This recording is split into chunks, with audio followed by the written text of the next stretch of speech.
مساء الخير، يا رب تكونوا كويسين. أنا نرمين حكيم وده بودكاست قلم حبر. رحلتنا النهاردة عن حاجة كلنا بنسعى لها وبنتمناها، هي إن إزاي تخلق حياة سعيدة لنفسك. وإيه هي وصفة السعادة؟ تعرف إزاي تكون سعيد في وسط الظروف الصعبة؟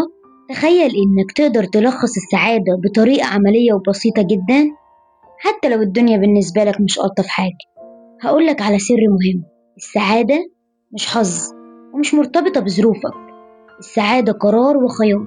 هعرفك على طرق مجربة وعملية تقدر تبدأ تطبقها من النهاردة، وهتحس بفرق من أول أسبوع. مش هتكتفي إنك تسمع النصايح وبس، لأ، هتخرج منها وإنت عندك خطة عملية واضحة عشان تقدر تبدأ تصنع سعادتك بنفسك. خليك معايا عشان تعرف إزاي تروض عقلك يكون أسعد، وإزاي تستمتع برحلة حياتك حتى لو في تحديات. فيلا بينا وخليكوا معايا. 1. النية والبدايات. أول حاجة وأهمها هي النية. قبل ما تبدأ يومك وقف واسأل نفسك: عايز اليوم ده يمشي إزاي؟ عايز تحس بإيه النهاردة؟ النية هي بوصلة اللي هتوجه مشاعرك وأفعالك. ومن أهم حاجة هي روتين الصباح. حاول ما تبدأش يومك وانت مستعجل ومش عارف تعمل ايه ولا ايه. اكتب كل حاجة عايز تعملها في يوم، وحاول انك تخصص وقت حتى لو 5 دقايق انك تصحى تشرب مية وافضل اتنفس هوا نقي بس. انا عن نفسي بحب اقف في البلكونة وافضل اتنفس بالراحة. وكمان ممكن تعمل شوية تمارين بسيطة جدا تحرك بيها جسمك، ده هيساعدك انك تبدأ يومك بطريقة ايجابية وهدوء. 2. إدارة اليوم والتوازن. طب وانت في وسط اليوم ازاي تحافظ على طاقتك الإيجابية؟ الأهم هو إدارة وقتك. قسم يومك وساعات راحتك. مش معنى انك لو عملت حاجات كتيرة قوي يبقى انت منتج اكتر. خد نفس عميق وبريك قصير بين المهام.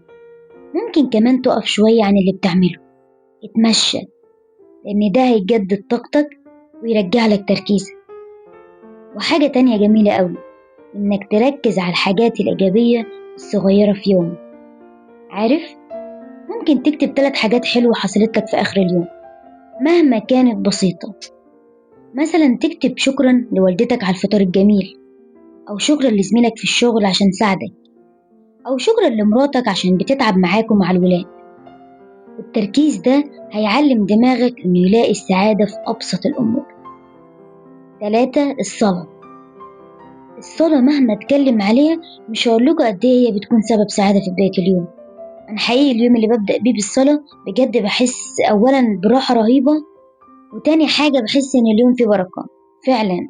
بحس بقد ايه ربنا مبارك كل حاجة بعملها في اليوم ده. فده أهم حاجة تبدأ بيها يومك. وصدقني يا صديقي، هتنبهر بقد ايه الصلاة هتفرق معاك أوي، وأكيد كلنا متأكدين من كده من غير ما أقول. 4. ممارسة الهوايات والأنشطة المحببة.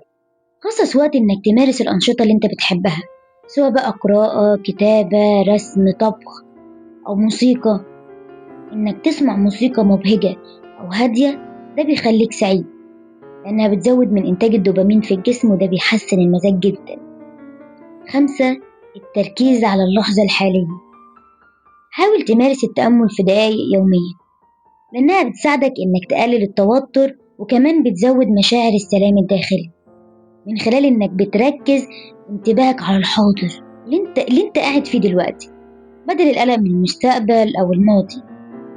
كل يوم اتأمل في حاجة معينة ربنا خلقها، بكده هتفضل طول اليوم تشكر ربنا على حاجات كتيرة قوي في حياتك، والشكر ده بيزود الإحساس بالرضا والسعادة.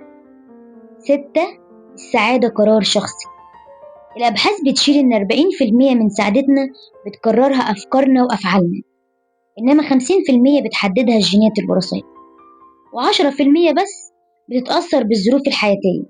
ده بيدل إن عندك مساحة كبيرة قوي تغير مستوى سعادتك بالطريقة اللي انت بتفكر بيها وبتتصرف بيها. فركز وشوف ايه اللي بيخليك سعيد واعمله فورا. 7. لا تنتظر السعادة. بدل ما تنتظر حاجة تحقق لك السعادة، انت ابحث عنها.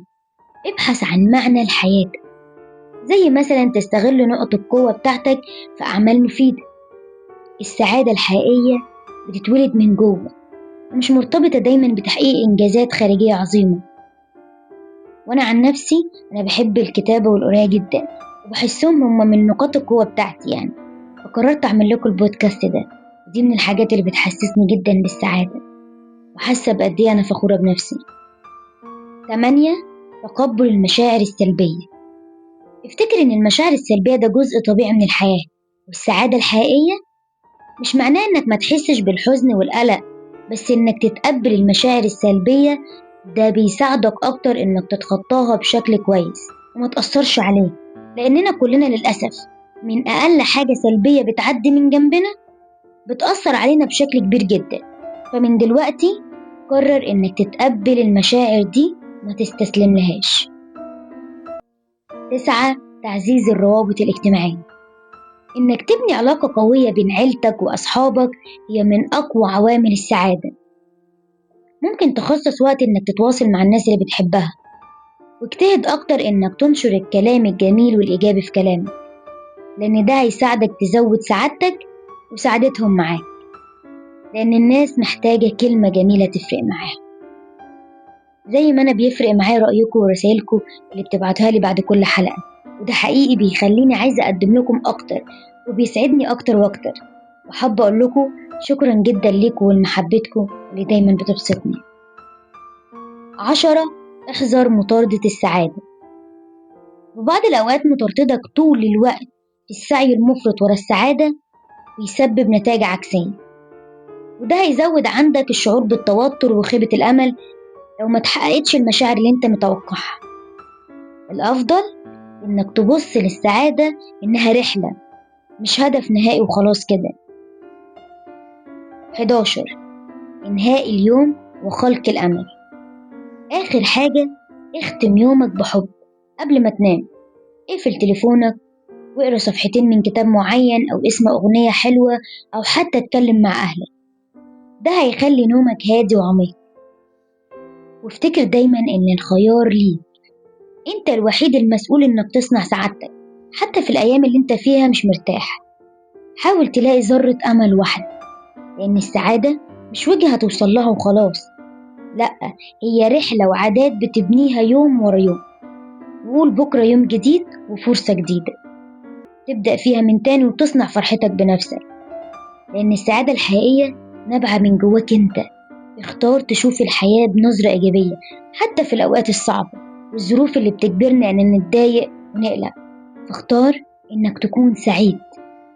شكرا لوجودكم معايا. لو عندكم أي تجارب أو أسئلة أو حابين نتكلم في موضوع معين شاركونا في التعليقات أو رسائل صفحتنا على الفيسبوك. وما تنسوش الاشتراك في القناة وتبعت الحلقة دي لحد عارف إنها تلمس قلبه. أستناكم المرة الجاية وهنفضل مستمرين إن نكتشف نفسنا واللي حوالينا وطرق تخلي حياتنا أكتر سلام ووعي. كونوا دايما بخير. كانت معكم نرمين حكيم من بودكاست قلم حبر.